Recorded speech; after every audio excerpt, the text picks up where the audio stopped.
Hi, this is Scott Speck, Artistic Director of the Chicago Philharmonic. How are you holding up?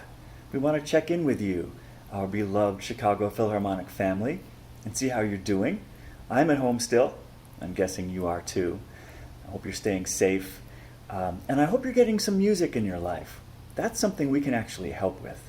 Over the next few weeks, I'm going to be having some conversations with members of our Chicago Philharmonic Orchestra and get an idea of how they are living life in quarantine. I spoke today with Bobby Everson. We had a really interesting conversation. In fact, it went on for quite some time, so we're going to divide it over two of these pitching in videos. Today, the first half of my conversation with Bobby Everson.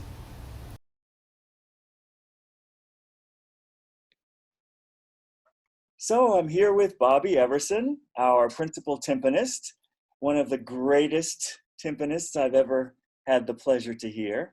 And we're so thrilled that we have him in the Chicago Philharmonic. In fact, Bobby and I have worked together for over 10 years now. The very first time I conducted in Chicago, Bobby was playing timpani, and pretty much every Nutcracker performance since, and a million other things as well.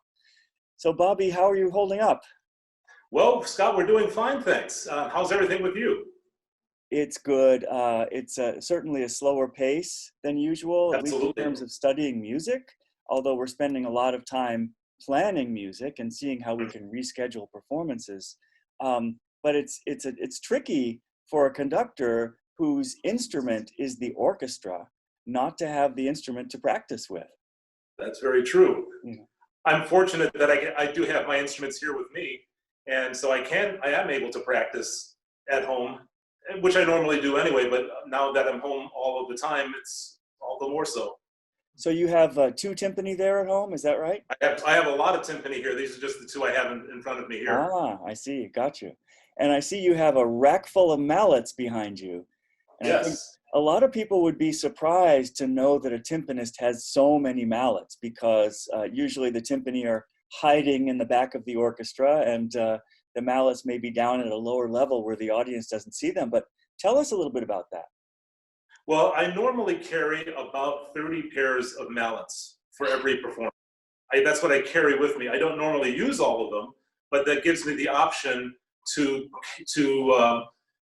color the sound to match what's going on. So I have some very hard mallets, some very soft mallets, and then within hardnesses, I have varying cores that make for darker and brighter sounds. So there's the difference between, say, this mallet and a much harder mallet, this one.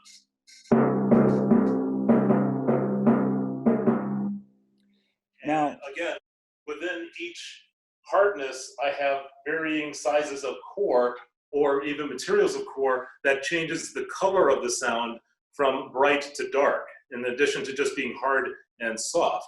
And none of those have anything to do with volume because that's totally controlled by how high I raise the mallet. To illustrate that, if I play this, it's very soft, but it's much louder. The same mallet is much louder just by how high I raise the mallet. That really is what determines the volume. So it's not the hardness or the softness of the mallet that determines the volume, but rather how high I raise it. I'm familiar with that concept from my conducting studies, because, we learn when we're first learning conducting that if you want a small, quiet sound, you don't have so much amplitude. But if you want to get a really strong sound from the orchestra, you show them that's what the intention is by using more amplitude, going higher. So it's almost like playing timpani for the orchestra to see and interpret. We instinctively react that way. No one told us when you do this that we should be louder. We just automatically sense that's what's intended, and we go with that just by instinct almost. And I would think percussionists more than anyone else would sense that because it's kind of a That's mirror exactly what image we do. of what you're Yeah, doing. that's exactly what we do. Now, it's interesting because, you say you have 30 sets of mallets that you bring to every performance. And Yes. that offers you the chance, no matter what the volume is, to create the tone color that you want. But I've That's also, what I'm after. I've To match also, the color that everyone else is producing, to match that or counter that if I feel that is what's necessary, I can now shape the sound by the type of mallet that I use and the way I hold the mallet. I can shape the sound to vary the tonality without, beyond just pitch and volume. And I was going to say, along those lines, you mentioned not just the kind of mallet you use, but also the way you hold the mallet. Because I remember distinctly from when we did together Michael Dougherty's piece, Raise the Roof, this incredibly virtuosic timpani concerto last season, that you were not using all 30 sets of mallets, but you were creating the widest possible range of tone color I think I could imagine. And so I think you're not giving yourself enough credit, in saying that the 30 sets of mallets are needed to create these tone colors, because I think you do a huge amount of that yourself. That's true. It goes with how I hold the mallet in my hand. If I hold it loosely like this, I get one sound. If I grip it with all of my fingers, I get a different sound. If I use my wrist like this, I get a different sound. And if I twist, there's a different sound. There are all of these little variations that I can do in the way I hold the mallet that changes the sound of the mallet. Now, I noticed just now when you were demonstrating the different mallets that the harder mallet actually produced less distortion, at least on my end on the computer. So maybe you could demonstrate something using a harder mallet and show me what you're talking about with using your wrist versus holding it in different places.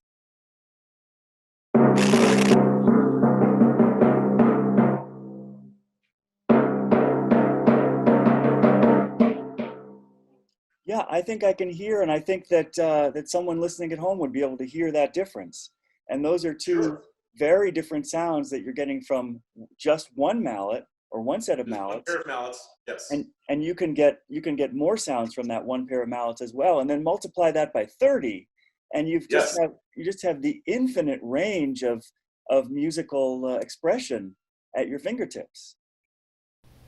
That was the first half of my conversation with Bobby Everson.